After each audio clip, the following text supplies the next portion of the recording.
Welcome to this new episode of Searching for the Question Live. I am talking to you from Bergamo, Italy, which has been much more known in these last few days and weeks than before. Actually, the German poet Goethe used to call Bergamo the hidden jewel of Italy. And for those who live here or who know Bergamo and like it, they know that it is a beautiful little city close to Milan in the north of Italy. Let me show you actually where it is. The location that I am showing you is not exactly precise. It's where Google Earth believes I am, and it's close enough. Just a little bit northwest from where the blue dot is. When I'm in New York, I always joke in the restaurant, there is unavoidably a bottle of Pellegrino, the sparkling water that conquered the world, apparently. And I always point at it with the people I'm dining with together and say, hey, that is my tap water because I'm so close to it. So north of Italy, as part of Southern Europe, as part of Europe. And the reason I'm showing this to you is because I wanted to introduce our guest with showing you where he is. Because he is in Karachi, Pakistan, close to the sea, in another continent, in another country.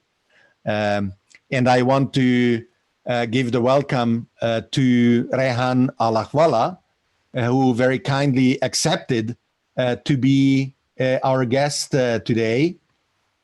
So welcome, Rehan. Welcome to Searching for the Question Live. Thank you for inviting me.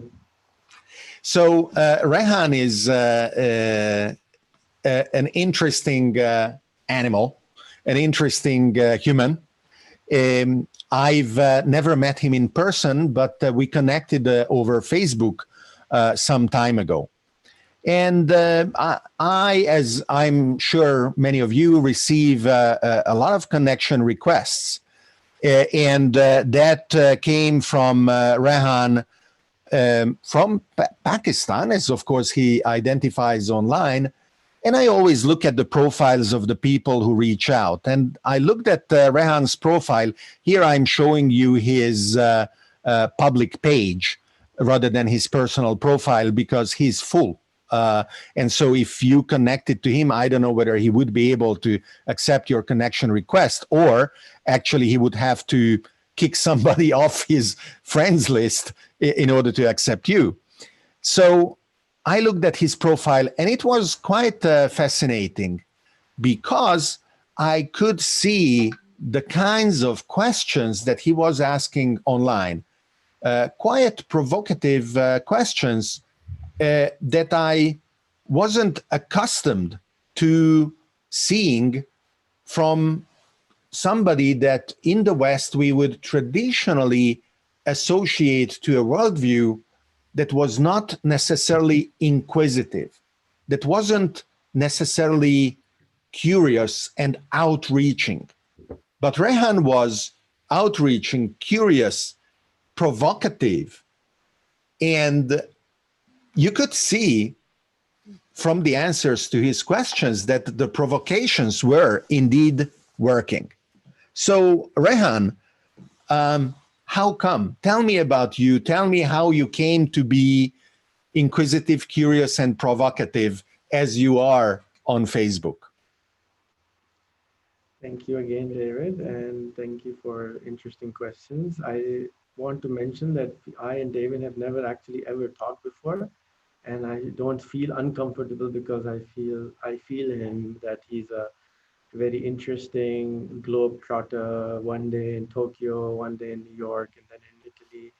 And I was hoping that I would go and sleep on his couch in January before going to World Economic Forum at his place, but I guess maybe another time, hopefully. I don't know what the world will look like in a few months. But so I was curious always, like all children are, and I was very fortunate to be among elders most of the time, and I was observing, and I was very shy, and I would never ask questions. And when the internet came, it gave me opportunity to ask questions. And I found that one of the biggest problems that the country of Pakistan, India, Bangladesh have is basic literacy. We don't have more than 30% people who can even read their name in any language. Forget about reading books. So India, Pakistan, Bangladesh, these three countries are 1.67 billion people, or one fourth of the planet. And majority of those cannot even read their name in any language. So I started doing some different things, including one of the things was this school I made in a box. And this is a $10 phone, which we preloaded with basic literacy content, which people can buy and then educate themselves. And I also started, I retired around 10 years ago, and I decided that I want to do something for poverty eradication. And when you look at poverty, at that time I did not know, but I thought I can teach people how to do business, how to start a business, and $100, and everything would be fine in 3 years, and I would be able to make 1 million entrepreneurs, and everything would be fixed. Little did I knew that people did not want it to change. People were very interested in not doing business. People were not interested in changing themselves. They were very happy where they are. They wanted to be rich, but they were not really interested in doing something about it.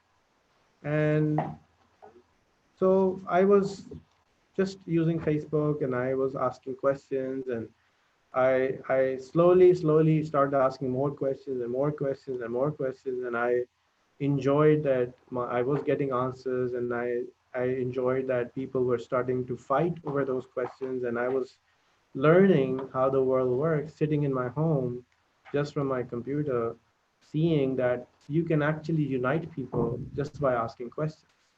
So one of the things, when I grew up as a Muslim in Pakistan, I was told that Jews control the world.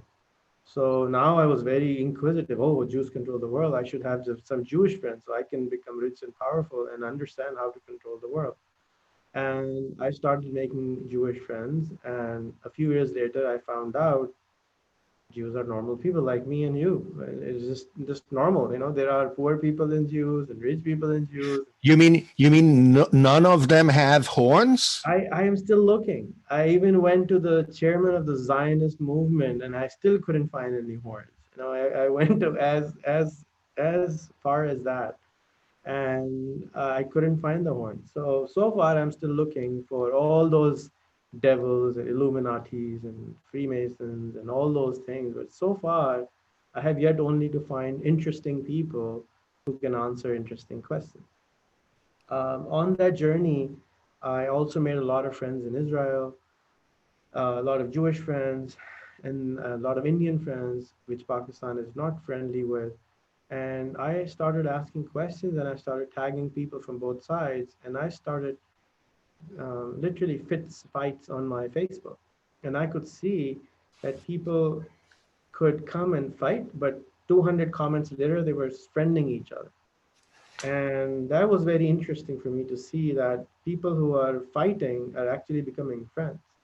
And so I did more of that, and I did more of that, and I did more of that. And then I created an organization called the Institute of Peace just for that purpose, so we can organize more fights on Facebook. No bombs allowed, no pistols allowed, no guns, only words and information and Wikipedia links to get information across the border and borders. And people can ask more and more questions, and more people can understand each other. So Emiliano Morgia, one of our viewers over Twitter, says, Assalamu alaikum, as his opening in beautiful Arabic characters. And he is asking, what is the average internet connection speed in Pakistan? It appears you have a very good connection, for example, he says. The average internet speed is better than most places in Italy. I have traveled all over Italy, and 2 years ago I was traveling for 2 months, and the internet in Pakistan is 4G everywhere, very high speed, very cheap, $5 a month, unlimited internet connection. So it's pretty awesome. And I have fiber at home. A lot of people who are in the cities have 100 megabit connection or 50 megabit connection. My house has 200 megabit connection, and I had a gigabit dark fiber dropped at my home 10 years ago. So I always lived on the internet, so I wanted like the best house on the corner, right? So my my internet had to be very high speed. And but most people have pretty awesome internet. They blame the internet, but there are other problems besides the internet speed, which are normally happening. They don't understand where to press, and this, internet sucks right now. It's really bad. But it was quite amazing when Facebook introduced Internet Zero, or rather Facebook Zero, and a lot of people in the West don't know about this. You could go to zero, the letters, the digit zero, .facebook.com, and browse Facebook without having a data plan. And I was interested because they claimed that the reason they would be doing this is to spread the internet and knowledge around the world, except that, especially in North Africa, where this was widespread and where internet connectivity was either expensive or not very well understood, when you ask people, what is the internet? Their answer today is Facebook. And when India was able to tell Facebook, no thanks, they didn't want this kind of so-called technically zero rating of the connectivity, because they believed it would be detrimental to the understanding of the power of the internet for so many people, Facebook gave up. And they created internet.org, a foundation that is supposed to be more independent as it brings increased connectivity to the world. And now, of course, we will be looking at the SpaceX initiative of satellite connectivity at high speed, which initially will be offered rather than to consumers.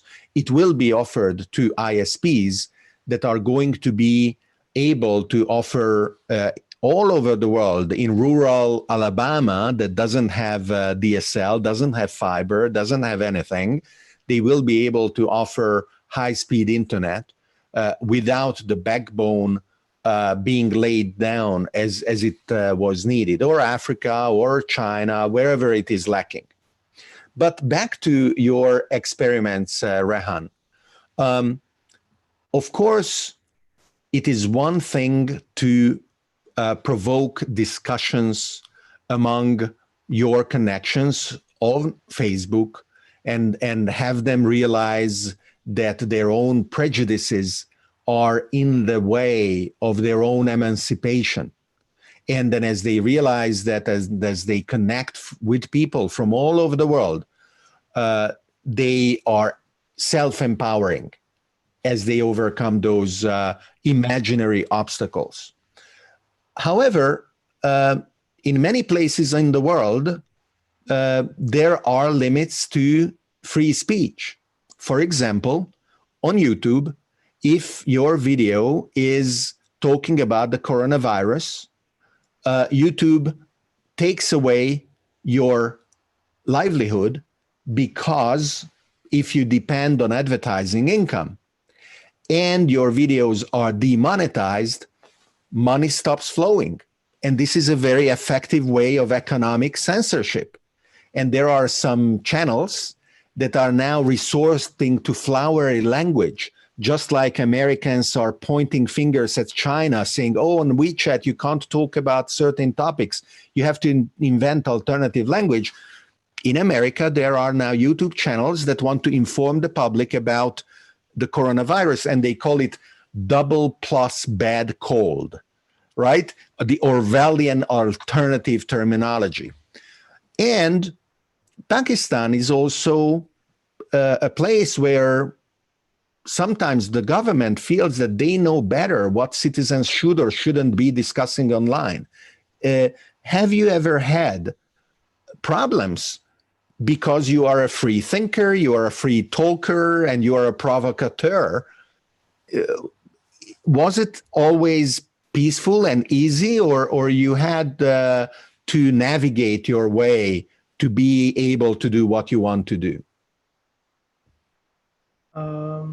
Before I answer that question, I'm sharing my screen with you, and I'm showing with you how when Mark Zuckerberg announced free internet zero, I actually put up a billboard in our city, huge billboard on the main street, where around 1 million people cross every day to thank him, because I think it was a fascinating thing what he did for Pakistan. And these are the, that image then went viral all over the planet, and people were just doing that. I also set up a similar billboard for people to ask me to make them my Facebook friend. So people were like, what kind of person puts up a billboard to make new Facebook friends? I also want to show you this video. It's a 1-minute video.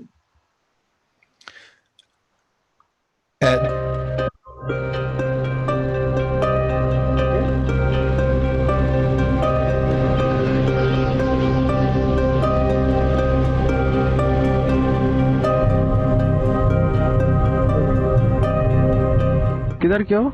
Shikarpur के Shikarpur. This is the Urdu version.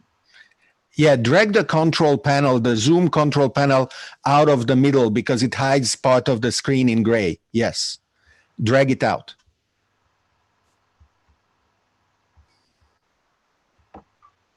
Perfect.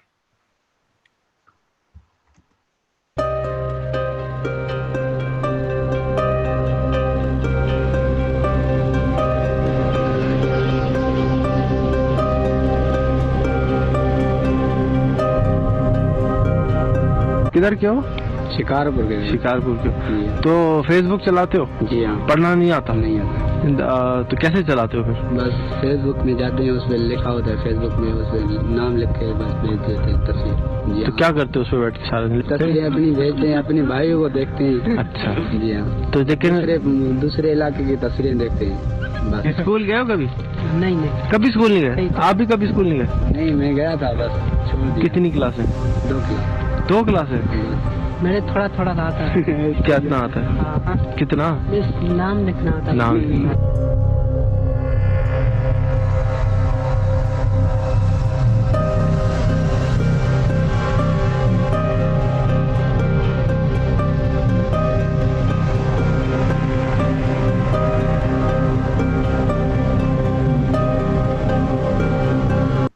So this is a screen which I wanted you to see. People don't have clean water, they don't have electricity, they don't have anything, but they have Facebook, which is pretty provocative and pretty interesting to think about.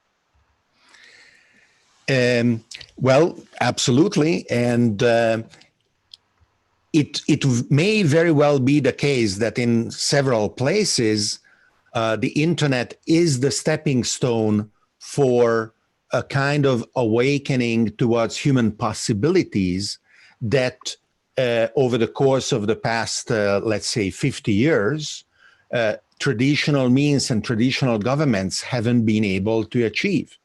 Corruption is a problem in a lot of places.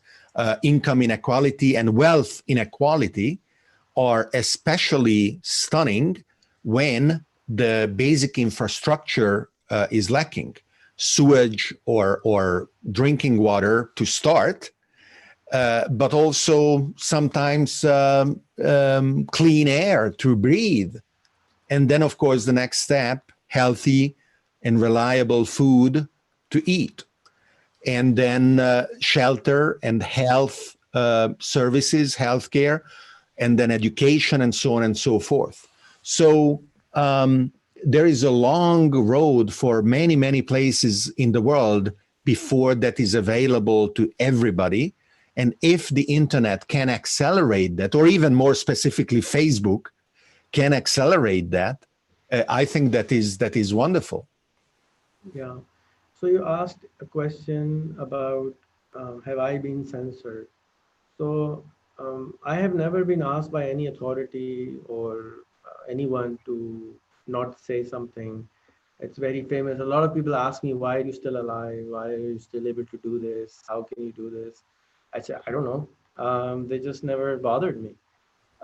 Also, however, I sent you a video yesterday about a clip which CNN did on me. And back in the day, a few years ago, Facebook was blocked in Pakistan.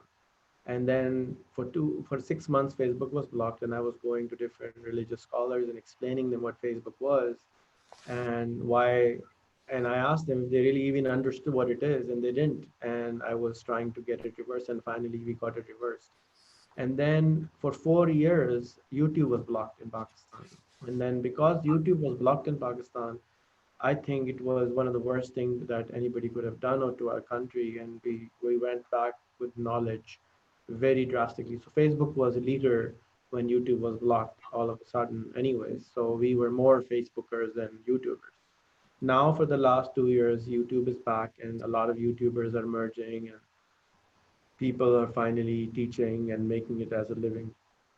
And YouTube also enabled last year monetization in Pakistan, where people could make money off YouTube. So people are doing it as a full-time job now. I met a guy a few months ago who made his whole house through YouTube. So I personally have never been censored. Nobody has ever asked me to say something. It is against the law now in Pakistan to say something against religion or God. So I can be hanged or I can go to jail for 25 years if I say anything against religion. Blasphemy is not allowed. But everything else you can say about the government, people are not upset. They're trying to, but it's really too small. I worked with a few ministers last month, and they're very upset about people bashing them. But I keep telling them it's good that they're at least coming to your wall. Let's convert their bashing into something positive. What they cannot see, let's show them. And this bashing is only a start. Only 25% of our country uses Facebook. We have another 75% which will come live in the next 2, 3 years.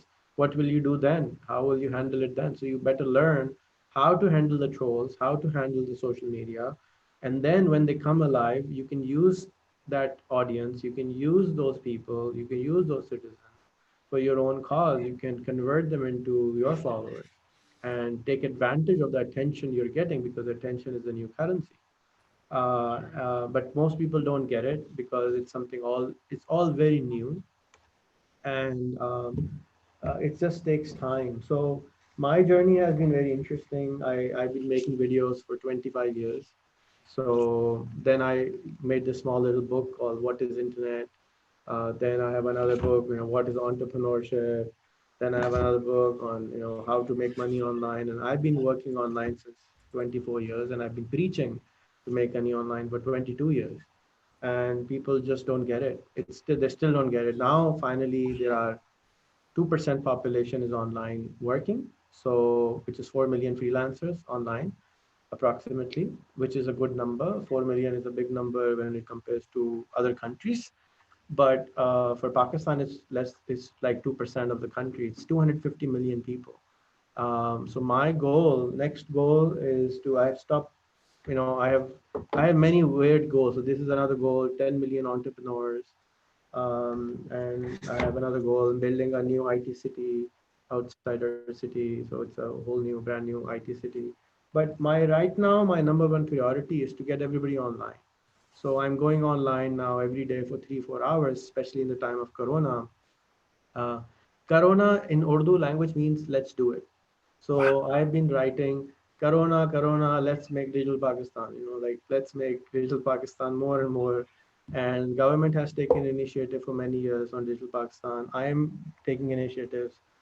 This is a phone from Nokia for $50. It's a smartphone. It has a Google Assistant built in. Very nice phone, very good battery. There's another phone for $12 now, which is smartphone. It has Google Assistant, it has Google Maps, it has YouTube, and it's for $12.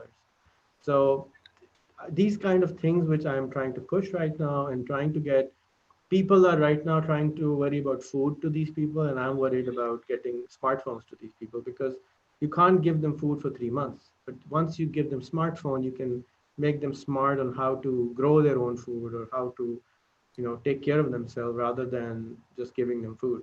So biggest problem in our country is India also in us is, we're uneducated people.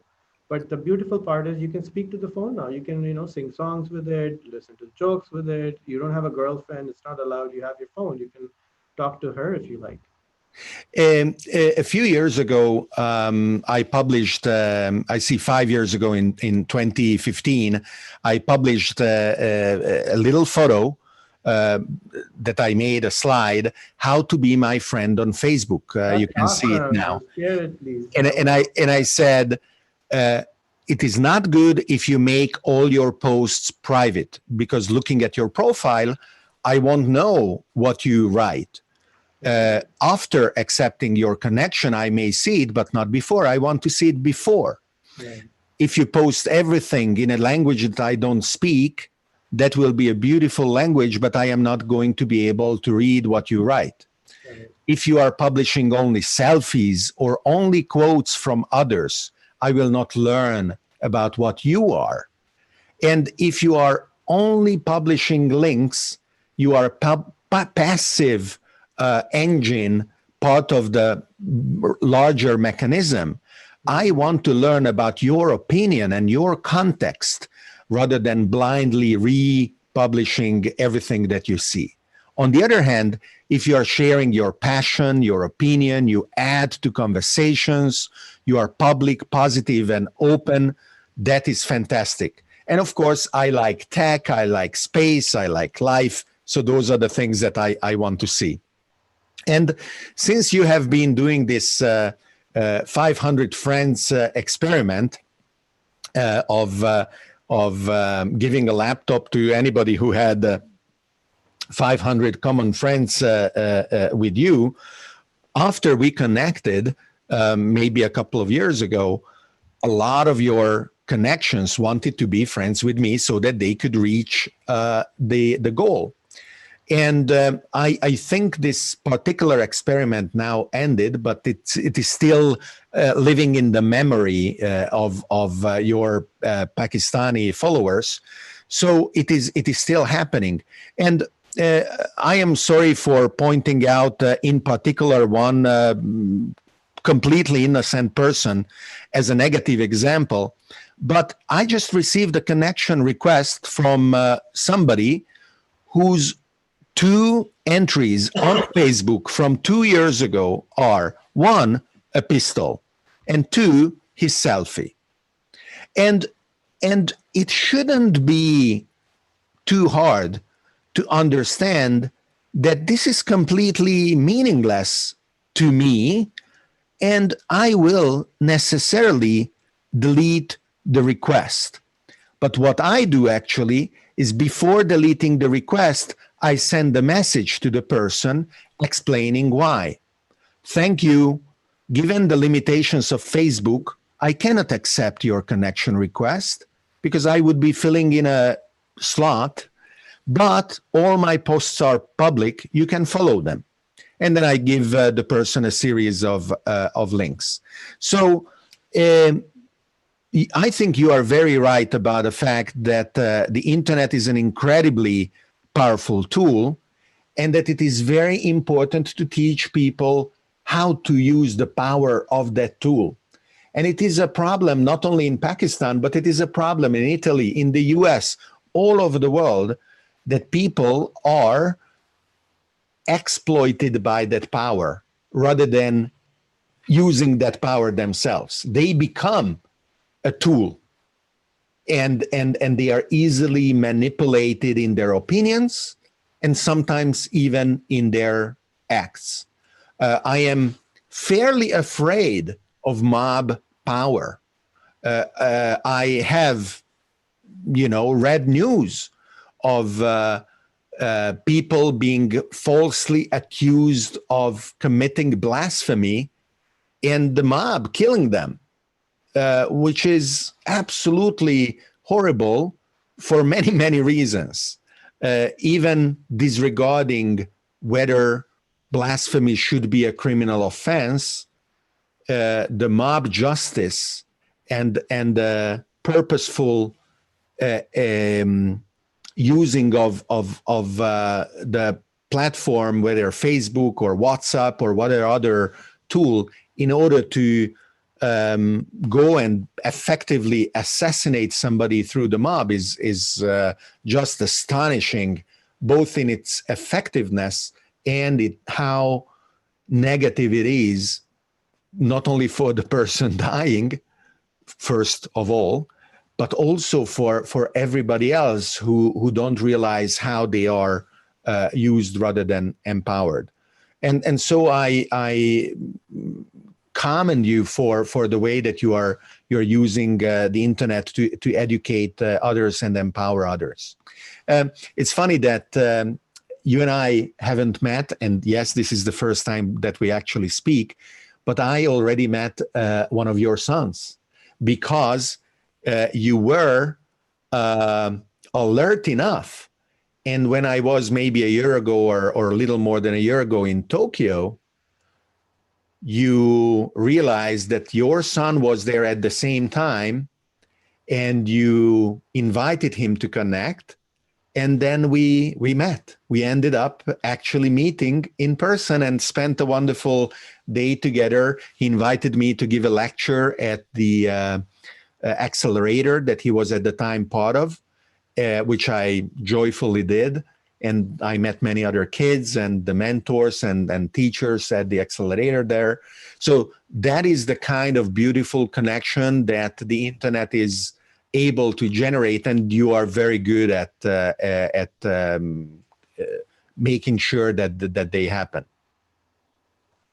So what are your next experiments going to be? And how do you decide when an experiment is over, whether successful or unsuccessful? Do you just go with the gut, or you try to quantitatively measure the outcomes? So first of all, I love the slide where how to become my friend is there, and it should be a cover photo, and I will probably also make that my cover photo. It's wonderful. I've also written a book about how to become friends on Facebook with anyone, and it's free. You can put the link on that cover photo if you want, and anybody can download it. As step-by-step processes on how to fix your profile, why to do something. I'm a why guy. I love to understand why things are happening. So I try to explain also the why things. And I don't want people to just follow. I want just people to understand and then do what they think is right. So this is something which is available. It's on rehanuniversity.com/books. Also rehan.com/books, and anybody can download it, or you can order it on Amazon if you wanted to. I follow my gut mostly, and I try to make into like academic stuff also. So for my experiment, which is by the way still not over, because our goal is to get 100% digital literacy in Pakistan. We are still giving out more laptops, and actually with the corona, I'm actually giving out more laptops and reducing the requirement of giving the laptops. So then more and more. Well, if I may, that will be wonderful news for a couple of the people who are looking at the video, because Hasib Askar is asking, can I get one piece of your laptops? Now, don't send him a piece of the laptop, right? That is not what he's asking for. He's asking for one entire laptop. And then Wakar Ahmad Katak says, same question. So you just gave them some wonderful news that the criteria are now different. And of course, they should still make an effort. Whatever the criteria are, the point is not to give away free laptops for nothing, is to make sure that the people go on a path of self-empowerment, right? Um, so we have one, I'm co-authoring a book with a friend of mine on the results of what happened after we gave a Not laptop. to give away free laptops for nothing, is to make sure that. Apologies, I just clicked on a link that played the audio of our own stream. Go ahead. No problem. And then I have another book in Urdu, which is again about what happened, and then a white paper on the results of 400 laptops which we have given. How did these people changed in 50 different ways. So you didn't ask the question, but I want to explain that when you actually come in and you have graduated or you've not graduated, just like you, other people will also not accept their friend request because they have to have the right profile photo, the right information before anybody would accept their Facebook friend request. Now, in order to do that, the change doesn't come from outside. The change come from inside. They have to change their mindset. They have to change their communication skills. They have to change their goals. They have to become somebody fantastic in order to be friends with fantastic human beings. So when I traveled the world, I saw all those questions which I had. I make that opportunity to go out and travel and ask those questions. But the majority of the people in my country making less than $2 a day and also not being able to get visas. I personally was rejected international visas 26 times, US visas 16 times, even while I had a company and a house in the US. So it's just weird how, just because are born in a certain country, you can't go to places. So I used Facebook as a way, as a method to raise their own self-belief, their self-evaluation, give them a global perspective on life, on how people live, on what are they hating, why are they hating, why are they wasting their energy on hate when there's possibility of understanding and converting that hate energy into something positive. So this method is very discomforting for some of my friends who are on my friend list because they get a lot of friend requests. However, at the same time, like today, you will probably get 200 friend requests because I actually made a video about getting free laptops and I posted a photo of 40 laptops in my hand. And they're going to get excited and the herd mentality will be activated and they will just try to jump, tuck, tuck, tuck, tuck, tuck, tuck.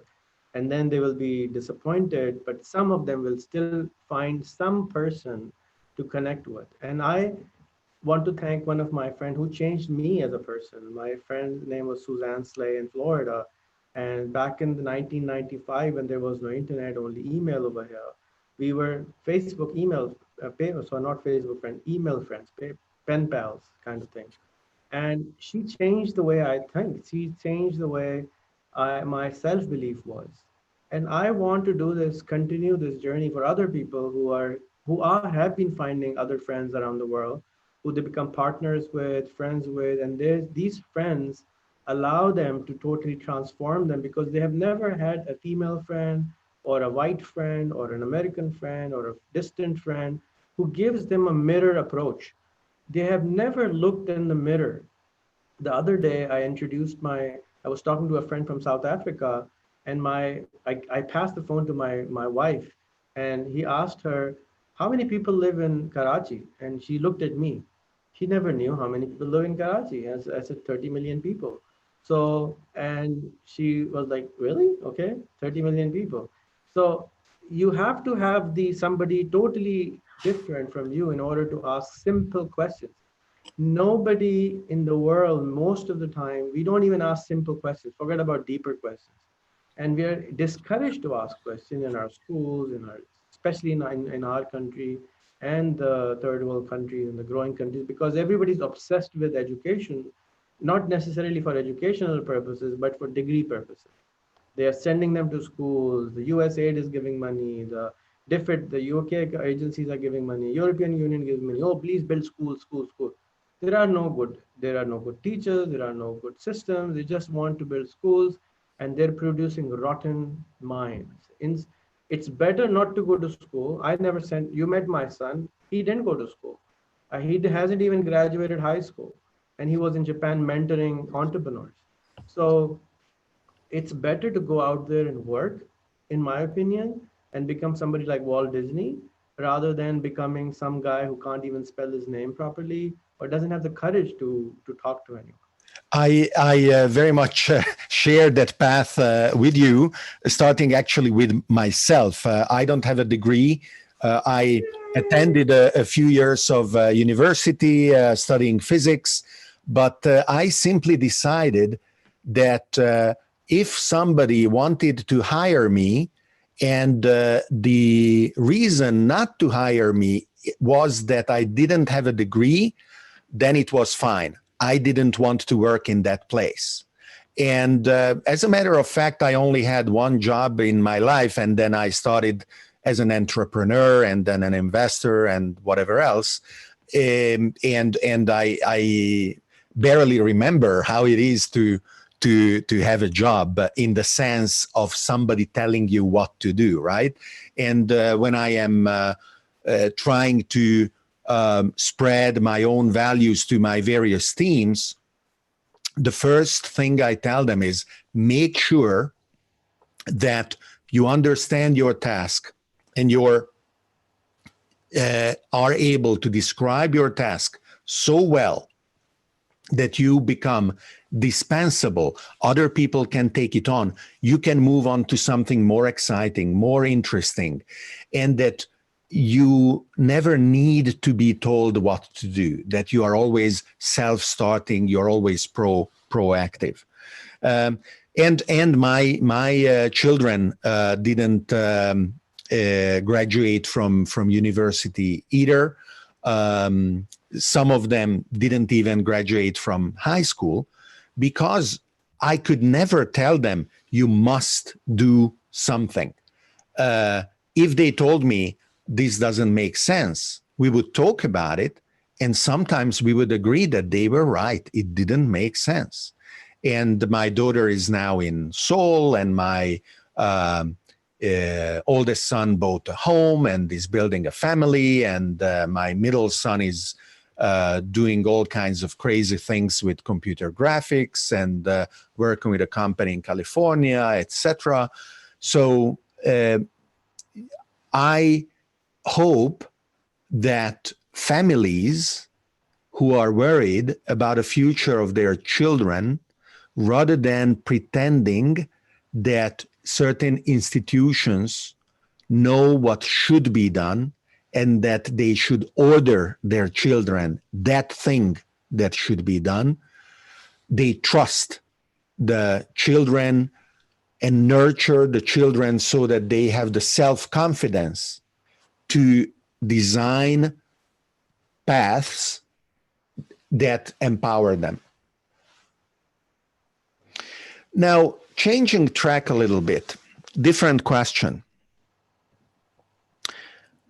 I met a Pakistani PhD student in Austria who invited me to give a lecture at his university.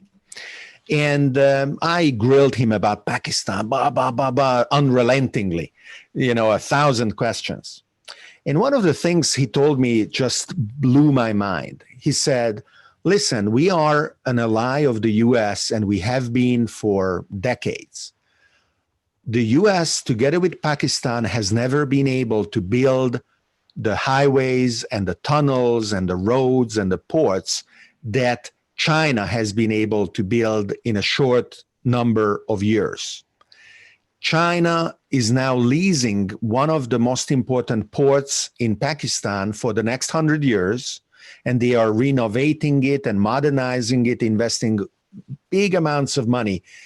And more people in Pakistan are learning Chinese rather than, or hopefully together with English. So, question. Should I learn Chinese? Are you learning Chinese? Ni hao, ni hao. That's all I can speak. Or Zaijian or Shishiani, or I can order my food in Chinese. But Pakistan has sold majority of its airports, but what I have read.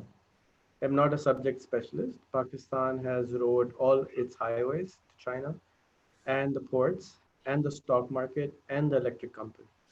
So, and the Amazon of Pakistan has also been sold to China, to Alibaba.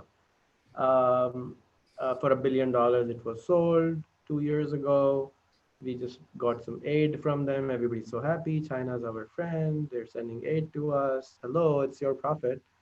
But anyways, um, I don't think it was US's job to fix Pakistan. It's not Chinese job to fix Pakistan. It's Pakistan's job to fix Pakistan. It's not, this is supposedly what an independent country is supposed to look like. It's not supposed to look like a country which is begging their bowl to other countries to give them aid and money to fix things. So Pakistan took $65 billion loan from China and built all these things, and Chinese gave the loan and at the same time built everything for them, and then it belongs to them, and it doesn't even belongs to Pakistanis.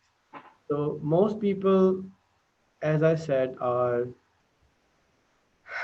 uh, I don't know. I mean, I'm not the subject specialist. I shouldn't speak about it, but it's a complicated situation. I personally think that the government of Pakistan should also encourage other countries. Like, I mean, Italy is not in a good shape anyways, but to be honest, the whole Europe is not in a good shape. And I was in Budapest, and it looks like Budapest is going to become a Chinese territory soon, and with everything what is going on over there. I met the ex-prime minister of Hungary over there and had a lunch with him. And he was going to China multiple times a year, and he's very happy with them. I was at the Parliament of Sweden, and the Parliament, someone at the Parliament was not very happy with the Chinese buses coming in and traveling.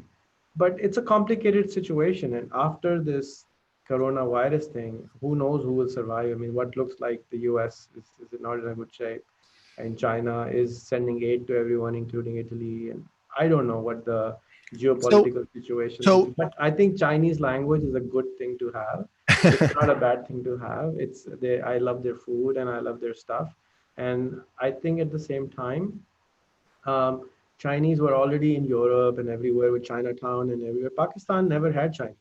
So the same influx of Chinese, which is in the US or other places, there is more property owned in the US by Chinese than in Pakistan. Even today, like look at Sony Studios or look at everything is owned by Chinese now. It doesn't have a Chinese name, but all the new movies coming out are also Chinese owned. So everything is being bought because they just have more money. They work hard. So our people just don't want to work. So people who don't work will lose. Very simple.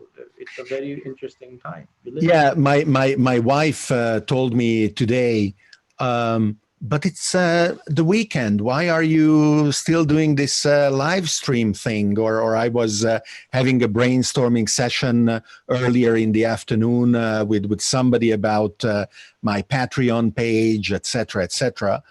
And I told her, listen, the Chinese do work on the weekend.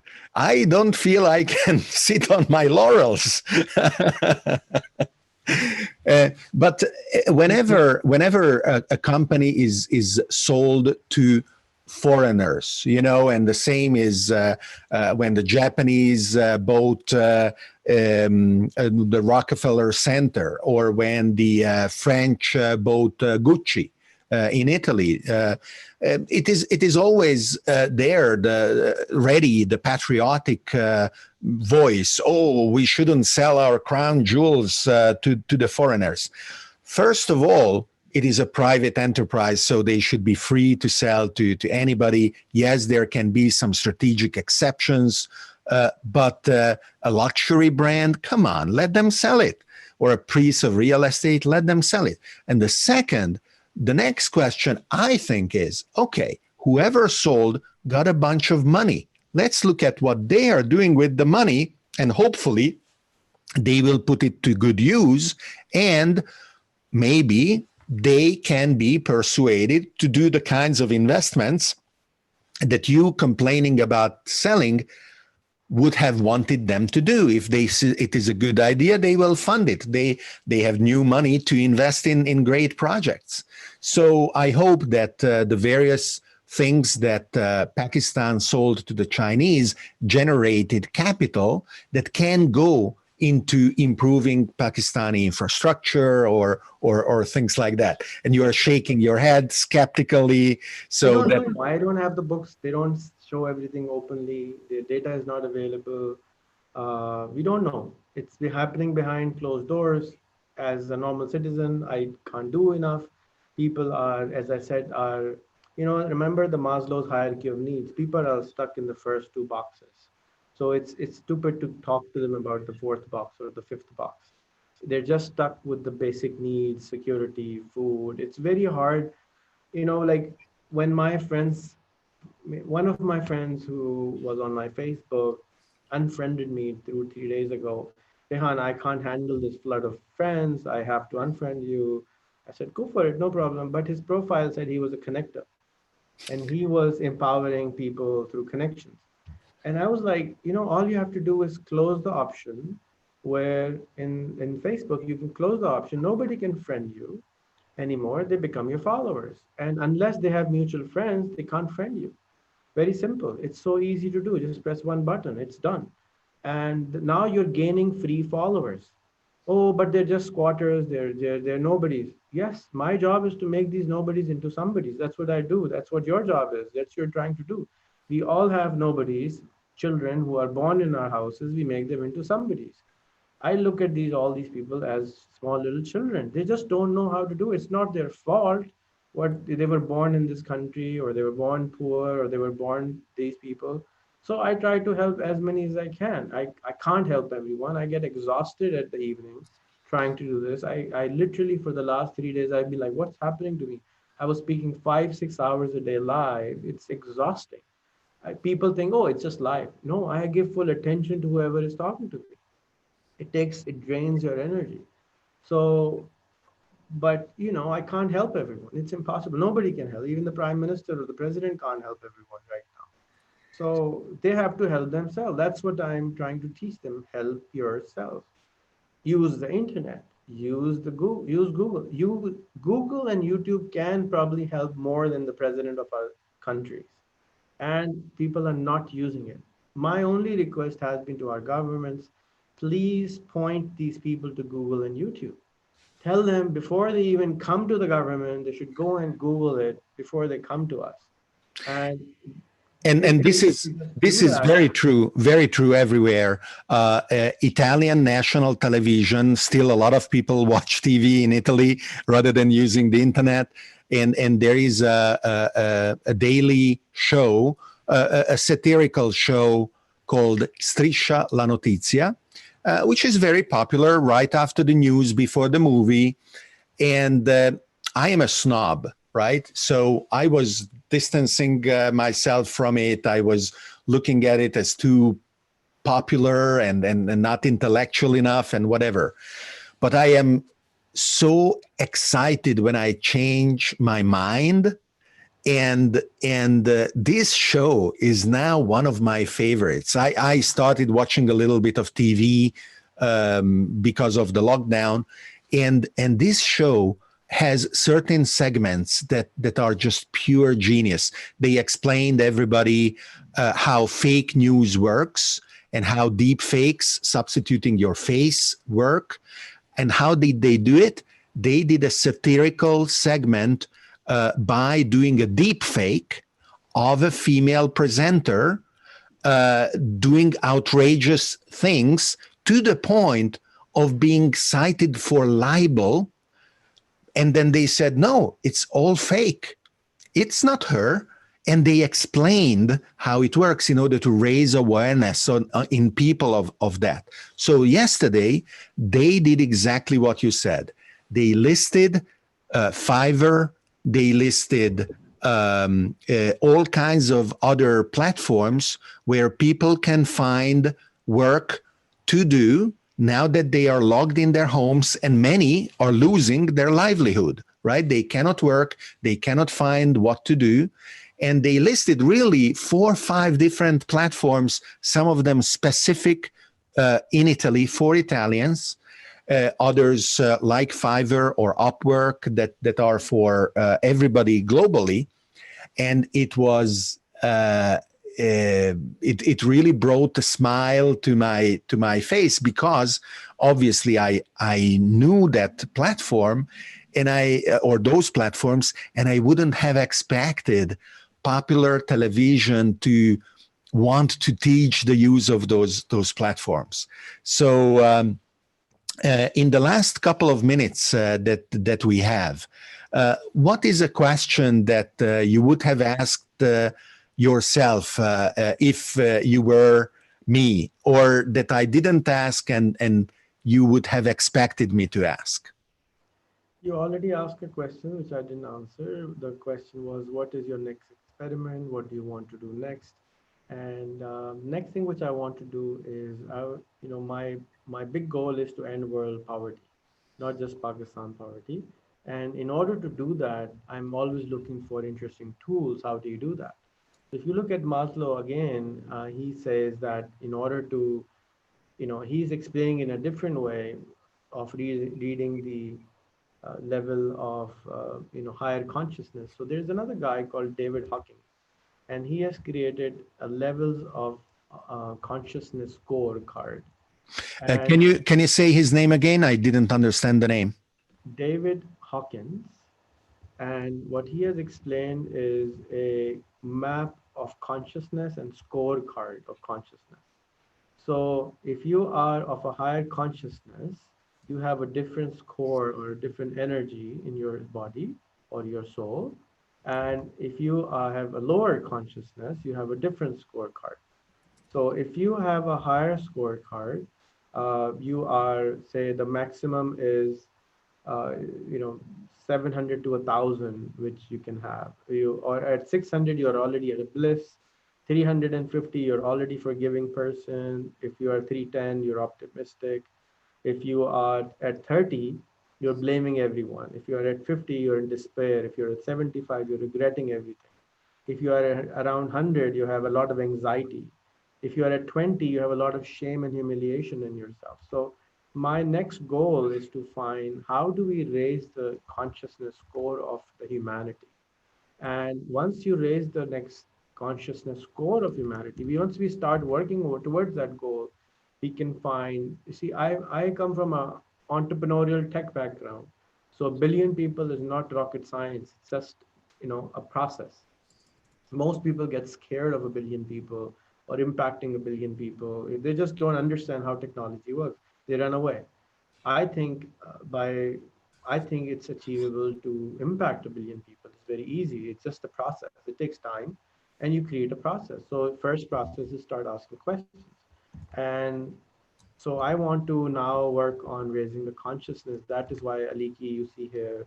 That is why other people in the spiritual world and in my and spiritual science, and I'm going to make another institute for mind sciences to understand how our mind works, how does subconscious work, and how do we raise the consciousness level, and how do we understand these things? Because there are tools. I was actually surprisingly watching Floyd's documentary and movie drama on Netflix yesterday, and it got me even more excited because I was already hoping to start this Institute of Mind Sciences, but now I'm going to hire some neurologists and spiritual scientists and other people and put them all in one room to understand our neurology and mind sciences so that we can decode our brain first. And one of the things my hobby experiment is to make that device which could read our minds, which Elon Musk is also trying to do. I can't remember what he calls it, but he's doing, he's doing surgery. I don't want to do surgery. I want to just take the waves from here and translate it into something. So if I can just type hello from my mind without even thinking, that's good enough for me. So I want to play with that and get all of this together, probably in one of our, buildings over here in our city, and yeah, so that's my next game.